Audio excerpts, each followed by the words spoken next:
Saudara, di tengah sulitnya ekonomi di masa pandemi COVID-19, bantuan bagi mereka yang membutuhkan tetap saja mengalir. Salah satunya datang dari sekolah yang meringankan biaya siswanya agar mereka tetap bisa bersekolah di masa pandemi. Salah satunya sekolah di Kabupaten Goa, Sulawesi Selatan.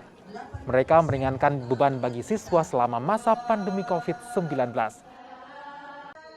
Selain gratis biaya SPP dalam kurun waktu tertentu, siswa berprestasi juga diberikan keringanan dengan beasiswa. Beasiswa pun diberikan selama 1 tahun. Intinya kami ini kan berbasis Islam. Jadi kami harapkan nanti untuk anak-anak yang keluar dari sini itu bisa lebih berakhlak baik lagi, walaupun mereka memang dasarnya sudah baik, tapi lebih berakhlak baik lagi, lebih mandiri lagi, dan basis Islamnya lebih kental lagi.